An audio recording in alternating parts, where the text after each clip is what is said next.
तो कल हमने इन स्टेप्स को हमने रिवाइज किया था कि कौन कौन से स्टेप्स होते हैं जो कि हम इंक्लूड करते हैं अपना हाइपोथेसिस टेस्टिंग के अंदर। तो कुछ स्टेप्स जो हमने थे उनके नेम्स भी हमने कल डिस्कस किए थे। आज हम उनकी डिटेल, उसकी डिफाइनिंग वगैरह को भी हम देखेंगे। सबसे पहले हमने देखा था जो स्टेप था वो था formulate the null and alternative hypothesis. Second हमारे पास था choose a significance level alpha. Third हमारे पास था calculate the test statistic. Fourth हमारे पास था determine the P value. Fifth हमारे पास था मेक अ डिसीजन। ठीक है। ये 5 स्टेप्स थे जो कि हमने हाइपोथेसिस टेस्टिंग के अंदर हमने करने होते हैं। ठीक है। तो आज हम इसके इंशाल्लाह स्टेप्स को डिस्कस करेंगे। तो मैंने यहाँ पे एक पिक्चर भी अटैच की है कि अगर किसी को याद करने में मुश्किल हो रही हो। ठीक है। तो यहाँ मैंने अटैच किया है कि सबसे पहले हमारे पास जो डाटा होता है उसकी हम नल और अल्टरनेटिव हाइपोथेसिस बनाते हैं। फिर उसका टेस्ट स्टैटिस्टिक सिलेक्ट करते हैं। फिर उसका जो टेस्ट हमने सिलेक्ट किया होता है फिर उसको कैलकुलेट करते हैं। फिर हम क्या करते हैं, स्टैटिस्टिकल डिसीजन करते हैं कि क्या रिजेक्ट हो रहा है और क्या एक्सेप्ट हो रहा है। ठीक है। लास्ट हम क्या करते हैं, कंक्लूजन मतलब अपना डिसीजन बताते हैं कि हमने किस तरह रिजेक्ट किया है, क्यों रिजेक्ट किया है। लास्ट में अपना हम डिसीजन देते हैं। तो ये स्टेप्स जो हैं ये मैंने इसलिए यहाँ पे एक डायग्राम भी साथ अटैच कर दी है। तो कुछ ऐसा होता है ना कि डायग्राम से और मज़ीद क्लियर हो जाती हैं चीज़ें, इसलिए मैंने अटैच की है। ठीक है। तो जो फर्स्ट हमारे पास हमारा स्टेप था, null and formulation the null and alternative hypothesis. ठीक है। तो सबसे पहले हम डिस्कस करेंगे कि नल और अल्टरनेटिव हाइपोथेसिस है क्या। ठीक है। जब तक हम वो डिस्कस नहीं करेंगे उसको फार्मूलेट किस तरह करना है, मीन्स कैलकुलेट किस तरह करना है, हमें समझ में नहीं आएगा। तो सबसे पहले हम देखेंगे कि नल हाइपोथेसिस क्या है। ठीक है। डिफाइन डिफाइन डेफिनेशन यहाँ इसकी यहाँ लिखी हुई है। The null hypothesis denoted by H not. कल भी ये बात हमने की थी कि हम इसको डिनोट किससे करते हैं, एच नॉट से रिप्रेजेंट करते हैं, डिनोट करते हैं। It is a statement of no effect. Basically ये क्या होती है, हम एक इसमें स्टेटमेंट बनाते हैं। ठीक है। जिसके अंदर कोई इफेक्ट नहीं होता, कोई डिफरेंस नहीं होता और नो रिलेशनशिप बिटवीन वेरिएबल्स। मतलब क्या है कहने का, जैसे हमने मैं कल की ही एग्जांपल को लूंगी कि बारिश होगी या नहीं होगी, हमने वो डिस्कस किया था, इट्स विल रेन टुमारो, कि बारिश होगी या नहीं होगी। अब देखिए हम जो बारिश होगी वो हम अपना ले रहे हैं नल हाइपोथेसिस। ठीक है। अब वो हाइप क्या नाम है, बारिश होगी, जाहिर बात है हो रही है तो होगी ना, इसलिए हम कह रहे हैं कि हो रही है बारिश। तो वो हमारे पास क्या नल हाइपोथेसिस है, इसके अंदर कोई इफेक्ट नहीं है, कोई डिफरेंस नहीं है। उसके बाद जब हम अल्टरनेटिव लेते हैं कि बारिश नहीं होगी, तो फिर उसकी काफ़ी सारी रीजंस आ जाती हैं कि इसलिए नहीं हुई या इसी वजह से नहीं हुई। तो वो रीजंस आ जाती हैं। तो नल हाइपोथेसिस क्या है, उसके अंदर कोई इफेक्ट्स नहीं होते हैं, कोई डिफरेंसेस नहीं होते हैं और no relationship between variables. Variables के दरमियान कोई इफेक्ट, कोई डिफरेंस और कोई रिलेशनशिप नहीं होता है। It is a hypothesis that there is no significant difference और relationship between the variables being tested. मतलब जो भी हम अपने डाटा हमने लिया हुआ है उसको हम टेस्ट अप्लाई कर रहे हैं, उसकी वेरिएबल्स के टेस्ट अप्लाई कर रहे हैं, तो उसके दरमियान कोई इफेक्ट ऐसा नहीं होता है, ना कोई रिलेशनशिप होता है अब हमारे सिग्निफिकेंस के अंदर भी। ठीक है। तो बेसिकली ये था। नीचे मैंने एक डायग्राम भी अटैच की है, नल हाइपोथेसिस एच नॉट। ठीक है।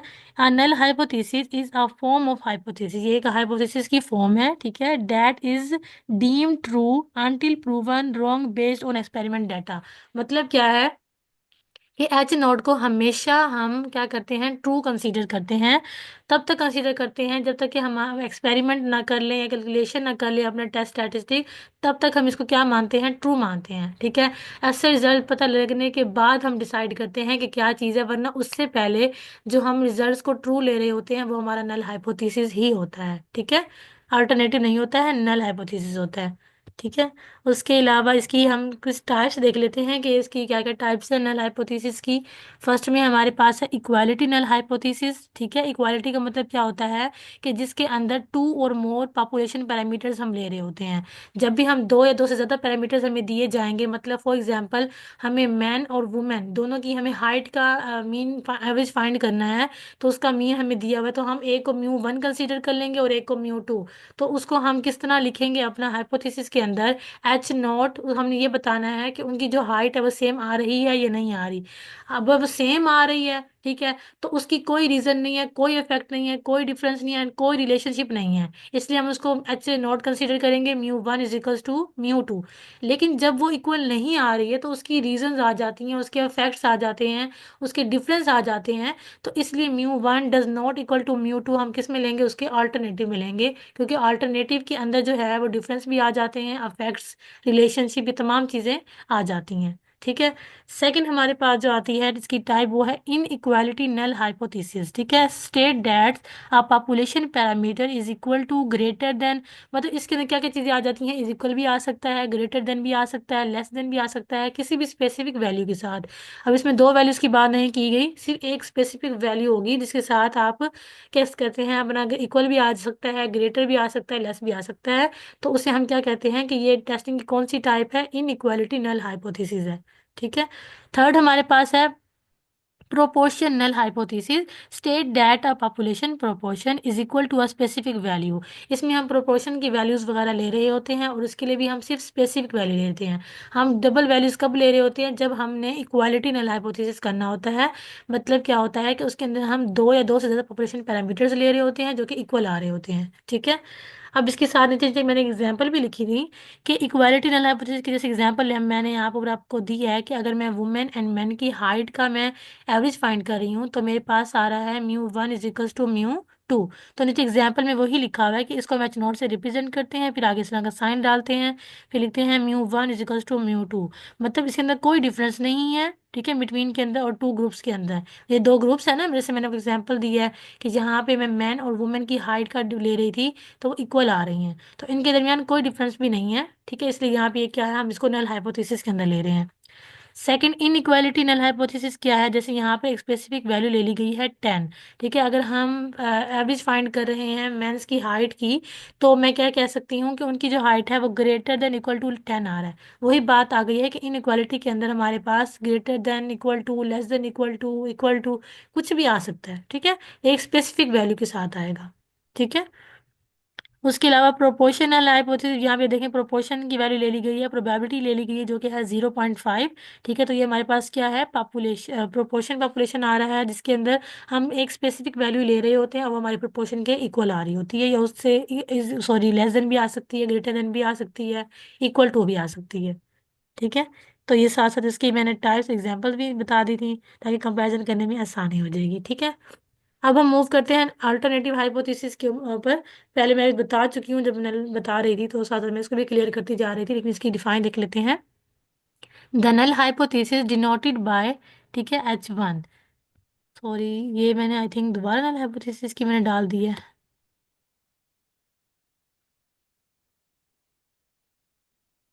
यस मैम, इसके साथ HA हम्म आएगा। मैंने दोबारा गलती से ना इसको मिसप्रिंट कर दी, मैं अभी आपको सही करके भेज दूंगी। बेसिकली मैं आपको यहीं से बता देती हूँ कि इसकी डेफिनेशन सेम आएगी। द आप लिख सकते हैं the alternative hypothesis denoted bye, इसको हम H1 से रिप्रेजेंट करते हैं। ठीक है, एच के नीचे स्मॉल वन चलो। आता है, उससे रिप्रेजेंट करते हैं। It is a statement of, इसके अंदर अब नो हटा देंगे, ये अफेक्ट भी करती है, इसके अंदर डिफरेंस भी आते हैं, इसके अंदर रिलेशनशिप भी आ जाते हैं डिफरेंट वेरिएबल्स के अंदर। ठीक है।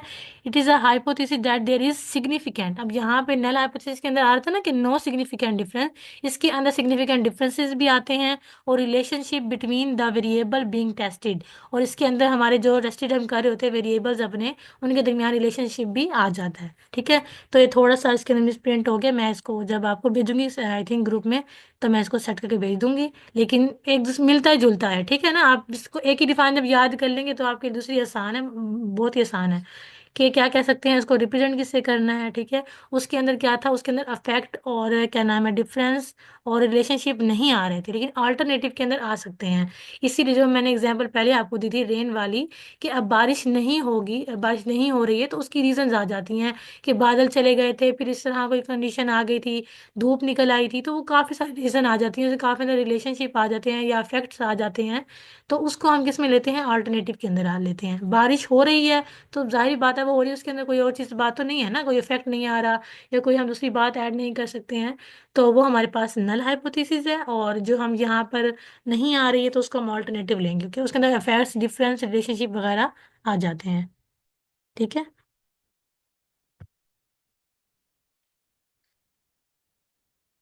मजीद इसकी टाइप्स देख लेते हैं।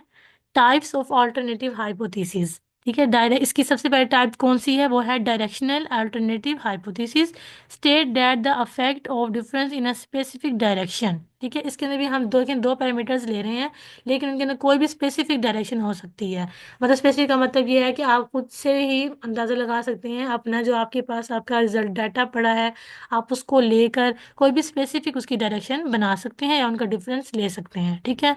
सेकंड हमारे पास है नॉन डायरेक्शनल अल्टरनेटिव हाइपोथेसिस, जिसके अंदर state that there is an effect और difference but no specify the direction. लेकिन वो स्पेसिफाइड डायरेक्शन नहीं ले सकते आप, वो आपको खुद ही अमूमन डायरेक्शन दे दी जाती है, तो आप स्पेसिफाई उसको नहीं कर सकते हैं। तो ये हमारे पास क्या होती है, non directional alternative hypothesis. Last में हमारे पास है range alternative hypothesis. State that the affect और difference within a specific range. कोई एक स्पेसिफिक आपको रेंज दे दी जाती है, जैसे फॉर एग्जांपल मैं आपको मीन कैलकुलेट करने के लिए दे रही हूँ कि आपने मेंस या वुमेन्स की हाइट का निकालनी है, आपने एवरेज।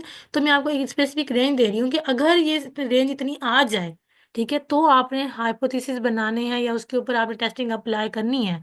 तो उसके लिए फिर हम क्या लेते हैं, रेंज अल्टरनेटिव हाइपोथेसिस लेते हैं, ताकि उसी रेंज के अंदर ही हम काम करें। ठीक है। नीचे इसकी एग्जांपल्स भी दी गई हैं। डायरेक्शनल अल्टरनेटिव हाइपोथेसिस, ठीक है, जिसको हम कोई भी स्पेसिफिक नहीं दे सकते हैं। जैसे यहाँ पे means of group one is greater than mean of group two. ठीक है, हम ये अब जरूरी नहीं होता कि म्यू वन को हमने ग्रेटर रखना है या म्यू टू को, आप किसी को भी रख सकते हैं स्पेसिफाई, क्योंकि आप स्पेसिफाई कंडीशन खुद बना रहे हैं। ठीक है, तो ये नेसेसरी नहीं होता। नॉन डायरेक्शन के अंदर क्या है कि आपने हाइपोथेसिस जो है नॉन डायरेक्शनल है आपकी, mu one mu two means of one group and two are not equal, क्योंकि वो इक्वल नहीं आ सकते हैं वो आपको कभी भी, क्योंकि जो डायरेक्शन आपको दी जाएगी आपने सिर्फ वही अप्लाई करनी है, कोई और डायरेक्शन या कोई और आप चीज़ें ऐड नहीं कर सकते हैं। जो आपसे लिमिट या आपको बताई गई है रेंज, उसी के अंदर ही आप करेंगे। ठीक है। लास्ट पे हमारे पास है रेंज अल्टरनेटिव हाइपोथेसिस, इसको हम H1 से रिप्रेजेंट करते हैं। ठीक है, mu equal to mean is less than 10। मतलब देखिए रेंज दे दी गई है कि आपने लेस देन 10 लेना है, तो हम वही अप्लाई करें, उसी रेंज के अंदर ही हम इसको अप्लाई करेंगे या उसी रेंज के अंदर काम करेंगे। ओके।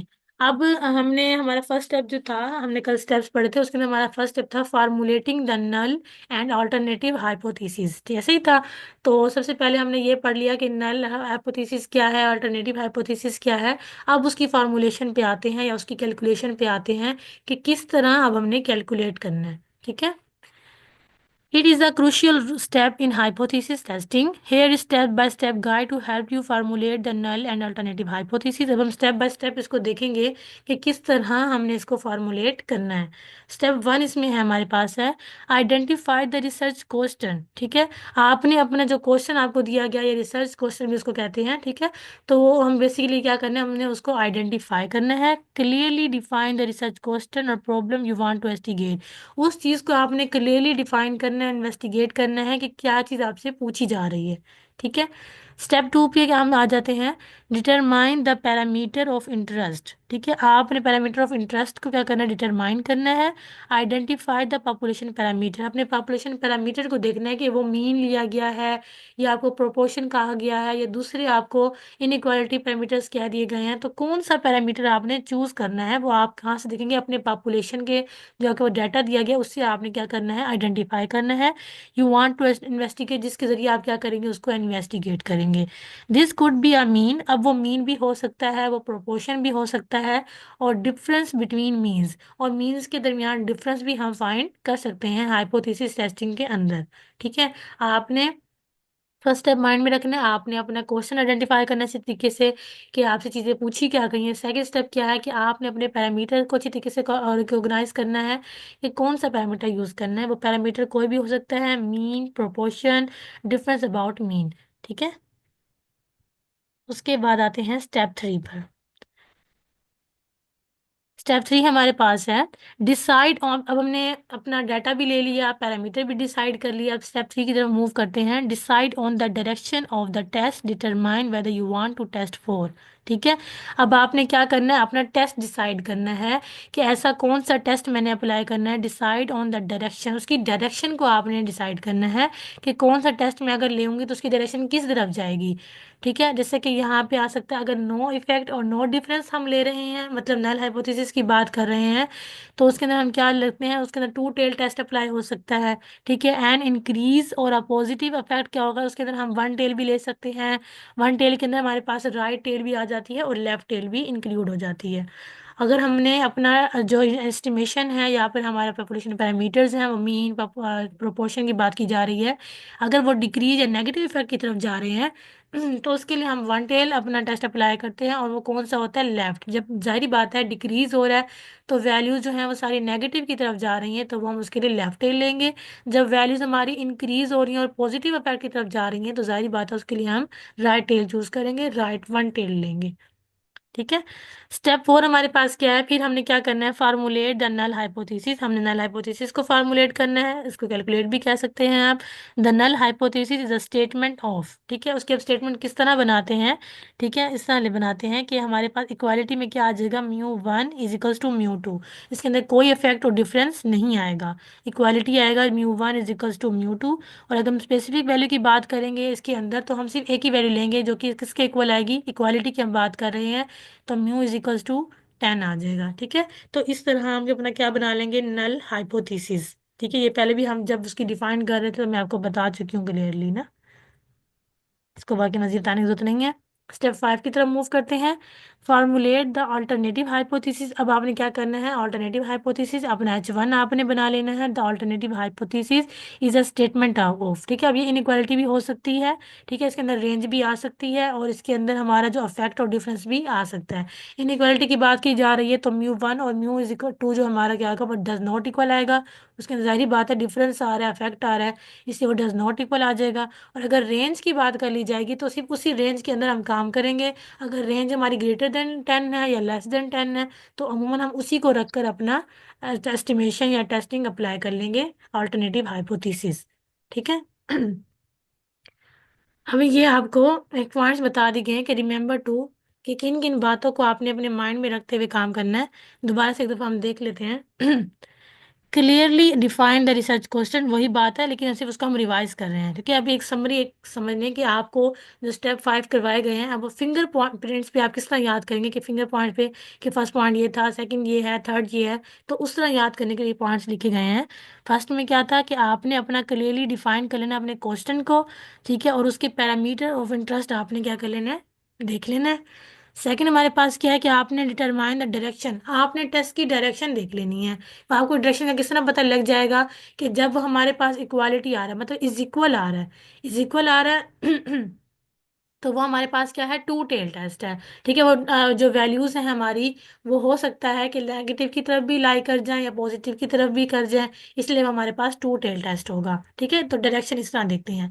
और अगर हमारे पास एच नोट मतलब μ1 जो है वो हमारा ग्रेटर देन 10 आ रहा है, ग्रेटर आ रहा है, तो उसको हम क्या करेंगे, राइट टेल कहेंगे। उसको वन साइडेड हम यूज करेंगे, टेल वन साइडेड टेल, और उसके लिए हम राइट, क्योंकि हमारी जो है क्या, ग्रेटर आ रहा है, तो ग्रेटर की तरफ जा रहा है तो हमारी वैल्यूज ऐड अप हो रही हैं, तो उसको हम पॉजिटिव की तरफ जाएंगे। अगर हमारी वैल्यूज जो हैं वो लेस देन 10 आ रही हैं फॉर एग्जांपल, तो उसको हम अब वो वैल्यूज जो हैं वो हमारी नेगेटिव की तरफ जाएंगे। जाहिर बात है लेस देन आ रहा है तो वो सारी वैल्यूज हमारी क्या जाएंगी, लेफ्ट टेल की तरफ जाएंगी, लेफ्ट साइड पे जाएंगी, नेगेटिव वैल्यूज आएंगी। ठीक है, तो ये बातें माइंड में रखनी थी। Determine the direction of the test, हमने डायरेक्शन भी देख ली है। लास्ट हमारे पास क्या है, फार्मूलेट। फिर लास्ट स्टेप आपका क्या होगा कि आपने अपना नल और अल्टरनेटिव हाइपोथेसिस जो है वो केयरफुली आपने क्या कर देना है, फार्मूलेट कर देना है। ठीक है, by following these step you will be able to formulate the null and alternative hypothesis correctly and set up well defined hypothesis test. ठीक है, इन स्टेप्स के जरिए जो है वो हम इजीली जो अपना नल एंड अल्टरनेटिव हाइपोथेसिस है उसको फार्मूलेट कर सकते हैं, और एक वेल डिफाइंड अपना जो है वो टेस्ट अप्लाई कर सकते हैं हाइपोथेसिस के अंदर। जब तक हम ये इसको अच्छी तरह से नहीं कर लेंगे तो बाकी स्टेप्स हम नहीं कर सकते, क्योंकि जाहिर बात है जब हम फर्स्ट में ही अपनी डायरेक्शन ही गलत देख बैठेंगे तो आगे जब हम टेस्ट स्टैटिस्टिक अप्लाई करेंगे या लेवल ऑफ सिग्निफिकेंस हमने फाइंड करना है तो उसमें हम भी गलती कर जाएंगे। ठीक है, तो ये स्टेप्स थे 5, इनको आपने माइंड में रखना है, और अगर इस तरह इजी याद हो जाए तो ये, बेशक आप पॉइंट्स याद कर लीजिएगा, इन्हीं से भी काफ़ी क्लियर हो रही है। अब एक एग्जांपल मैंने यहाँ लिखी हुई है कि अगर हमारे पास टू टेल टेस्ट आता है, ठीक है, टू टेल टेस्ट कब आएगा हमारे पास, ये देखिए मैंने वही बात की थी कि टू टेल टेस्ट कहाँ आएगा। Research question, is there are difference in the mean blood pressure between mean man and women. अब मैन एंड वुमेन का ब्लड प्रेशर उनका उनका डिफरेंस लिया है, तो ठीक है, दो की बात की जा रही है, इसके अंदर दो पैरामीटर्स आ रहे हैं, एक हमारे पास मैन और एक हमारे पास क्या है, वुमेन।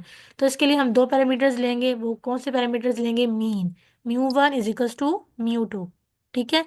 तो हम यहाँ पे क्या करेंगे, अब देखिए हमारे पास एच नोट जो है हमारा नल हाइपोथेसिस, वो क्या आ रहा है, mu 1 is equals to mu 2, इसके अंदर कोई डिफरेंस नहीं है। H1 mu 1 does not equal to mu 2, इसके अंदर डिफरेंस आएगा, ठीक है। अब ये हमारे पास टू टेल है, मैंने वही बात की थी, जब हमारे पास इज इक्वल वाली बात आ जाती है तो उसके लिए हम कौन सा टेस्ट लेते हैं, टू टेल टेस्ट लेते हैं, ठीक है। अब वन टेल टेस्ट राइट कब आएगा, जब वो हमारे पास क्या हो जाएंगी, ग्रेटर, हमारे पास जो एच नोट हमारा क्या है वो ग्रेटर आ जाएगा, ठीक है। तो उसके अंदर हम क्या लेंगे, टू राइट टेल। नीचे वाले को आपने नहीं देखना, क्योंकि नीचे वाला जो है वो आपको मैंने पहले भी बताया है, वो नल का ऑपोजिट होता है, उसकी ऑपोजिट डायरेक्शन होती है। तो नीचे वाले को नहीं, आपने एच नोट से देखना है। यहाँ पे देखिए मैंने एच नोट को देखा है, इसकी इनइक्वालिटी को नहीं देखा कि वो इक्वल नहीं आ रहे, इज इक्वल को देखा है। इज इक्वल से मैंने डिसाइड किया कि ये टू टेल टेस्ट है, यहाँ पे ग्रेटर आ रहा था तो मैंने इसमें देखा कि मेरे पास ये पे क्या है, राइट टेल आएगा। और अगर मैं वन टेल टेस्ट यहाँ पे देख रही हूँ कि यहाँ पे लेस देन आ रहा है, म्यू लेस देन, ठीक है, तो मैं इसे क्या करूंगी, इसको लेफ्ट टेल लूंगी, ठीक है। हमने सिर्फ नल को देखना है, ऑल्टरनेटिव तो जाहिर बात है उसका उलट है, मतलब कि कहते नहीं किसी चीज का रेसिप्रोकल होता है, तो वही चीज है, तो उसको नहीं देखना, सिर्फ आपने नल हाइपोथेसिस को देखना है। तो एग्जांपल भी मैंने दी थी ताकि आपको समझ आ जाए। अच्छा, एक स्टेप हमारे पास था, हमने स्टेप 5 हमने देखे थे ना अपने हाइपोथेसिस टेस्टिंग के। फर्स्ट स्टेप हम कर चुके हैं, formulating the null and alternative hypothesis. I hope आपको समझ आ गया होगा, उसके अंदर हमने पहले नल और फिर अल्टरनेटिव को डिस्कस किया था, फिर उसके अंदर हमने बाकी उसकी चीज़ों को डिफाइन किया है, फिर उसके अलावा मजीद उसके अंदर हमने स्टेप्स को देखा है फार्मुलेटिंग द नल हाइपोथेसिस के अंदर। तो वो भी हमारे पास 5 स्टेप्स थे जिसको इजीली हमने देखा है, उसकी एग्जांपल्स भी देखी हैं हमने, उसके क्या क्या स्टेप देखे हैं वो आप अच्छी तरीके से याद कर लीजिएगा, वो आपको बेसिकली आने चाहिए। वो जाहिर बात है, जब आपको दो स्टेप आने चाहिए, एक तो फर्स्ट में जो आपने हाइपोथेसिस टेस्टिंग के स्टेप्स हैं वो 5 हैं, और उसके अंदर जो हमारा पास पहला स्टेप है उसका formulating the null and alternative hypothesis, फिर उसके स्टेप मजीद 5 आपको अच्छी तरीके से आने चाहिए, ठीक है। इसका एक क्वेश्चन या दो क्वेश्चन लाजमी आते हैं पेपर्स के अंदर कि आपने इसका हाइपोथेसिस टेस्टिंग अप्लाई करनी है, वो किसी भी डिस्ट्रीब्यूशन के अंदर दे सकते हैं, वो नॉर्मल डिस्ट्रीब्यूशन, टी डिस्ट्रीब्यूशन। इंशाल्लाह अभी हम ये टॉपिक इसके स्टेप्स को अच्छे तरीके से पढ़ लेंगे, तो एग्जाम्पल्स की तरफ जब जाएंगे तो मैं आपको बताऊंगी क्वेश्चन किस तरह से आते हैं, और वो सारे क्वेश्चन इंशाल्लाह मैं आपको नागी की बुक से ही करवाऊंगी, ठीक है। तो सेकेंड स्टेप हमारे पास था चूजिंग अ सिग्निफिकेंस लेवल, ठीक है। सिग्निफिकेंस लेवल को अब किस तरह चूज करना है, अब हम इसको डिस्कस कर लेते हैं।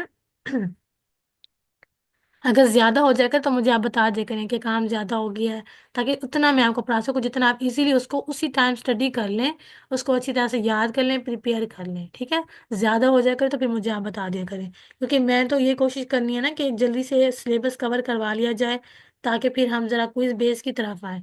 आपको कहीं से ज्यादा लग रहा है तो मुझे बता दिया करें।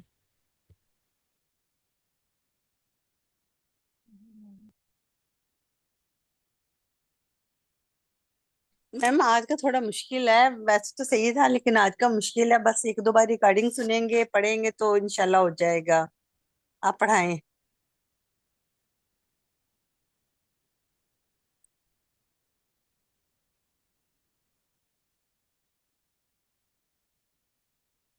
ओके, सेकंड स्टेप हम देख लेते हैं, choosing a significance level. It is a crucial step in hypothesis testing, ठीक है। Here words you need to know. इसको हम क्यों जानेंगे या क्यों पढ़ेंगे, इसको हम देख लेते हैं।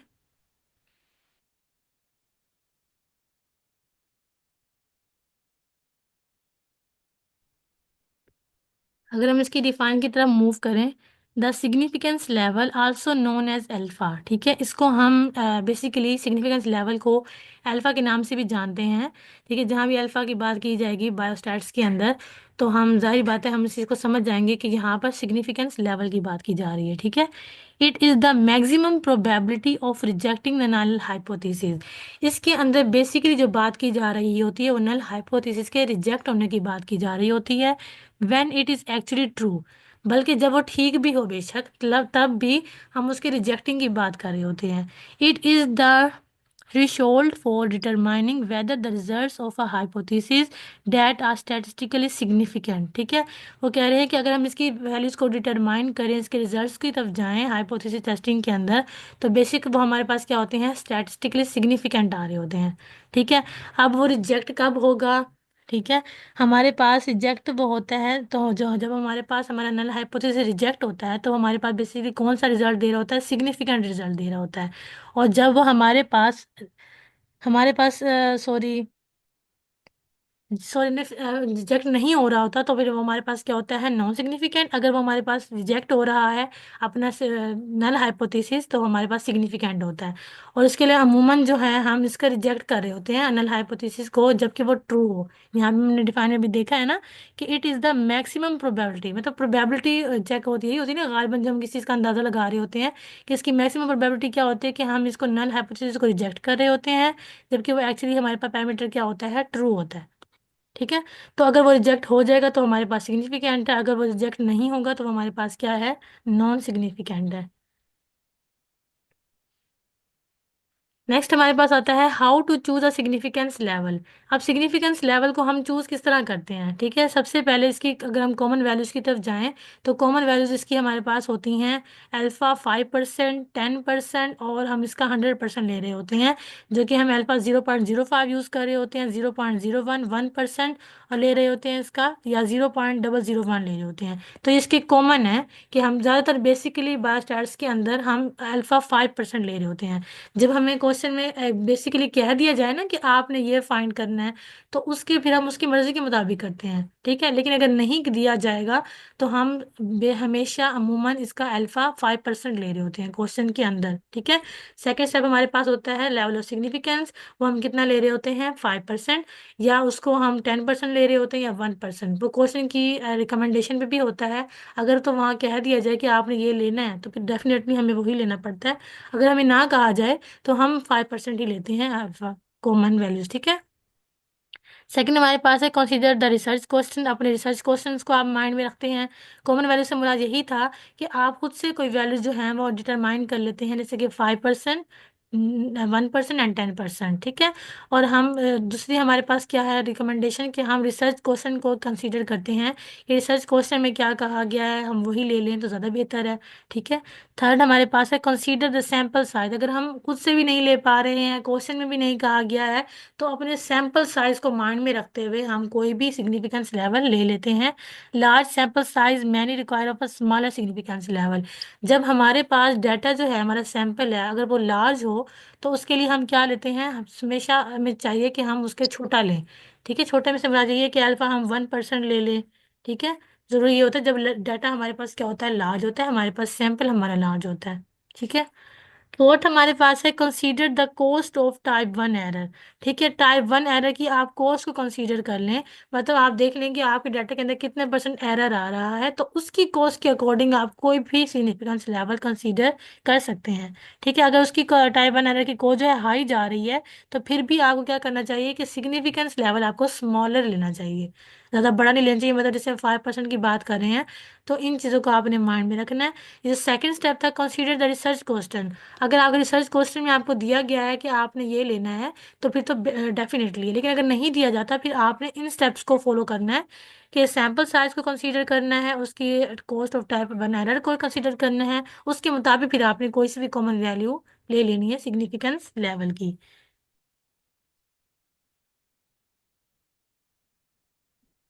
उसके बाद आते हैं कॉमन सिग्निफिकेंस लेवल, वही बात दोबारा आ गई है कि अल्फा 0.05, ठीक है, अल्फा 0.01 एंड ठीक है अल्फा 0.001, ये जो हमारे पास है वो कॉमन सिग्निफिकेंस लेवल है, जो कि अमूमन हम यूज़ कर रहे होते हैं अपना इसके अंदर हाइपोथेसिस टेस्टिंग के अंदर। ठीक है, उसके अलावा एग्जाम्पल इसकी मैंने यहाँ पे दी थी। Suppose you are testing the effectiveness of a new medication. आपने कोई न्यू मेडिकेशन की है, तो आप उसके इफेक्ट चेक करना चाह रहे हैं। ठीक है, you choose a significance level of alpha is equal to 0.05। देखिए यहाँ भी 0.05 लिया गया है। ठीक है, इंक्लूडिंग अ 5% रिस्क, मतलब 5% रिस्क ले रहे हैं आपके टाइप 1 एरर के अंदर, इतना परसेंट रिस्क आ सकता है। If the P value is less than 0.05, you reject the null hypothesis. ठीक है। अगर हमारे पास पी वैल्यू से मुराद क्या है कि जो हम टेबल वैल्यूज देखते हैं अपनी, मैंने आपको कल बताया था ना कि पी वैल्यू जो मैंने आपको कोई भी टेबल अपने यहाँ अप्लाई करना है, अगर हम जी डिस्ट्रीब्यूशन ही कर रहे होते हैं तो हम अपना स्टैंडर्डाइज्ड नॉर्मल कर्व का जो टेबल है उससे हम वैल्यू फाइंड करते हैं। ठीक है।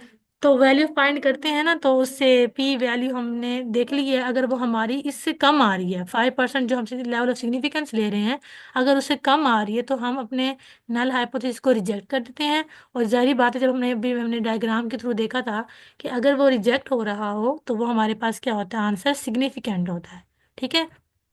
अगर रिजेक्ट ना हो रहा हो तो वो हमारे पास क्या है, नॉन सिग्निफिकेंट है।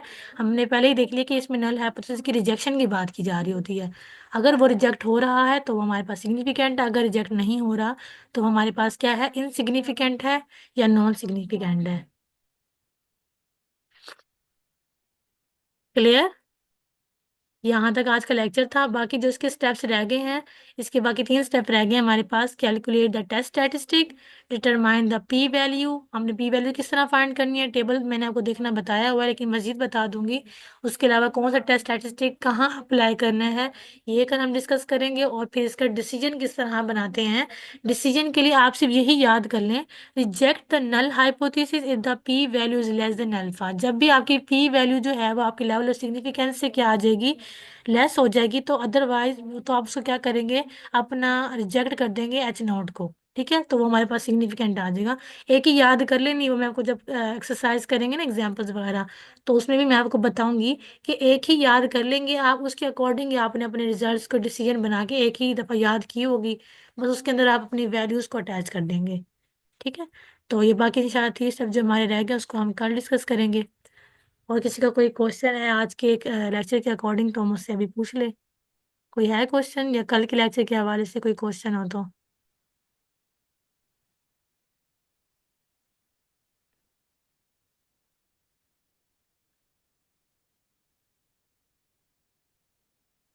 है किसी का कोई क्वेश्चन।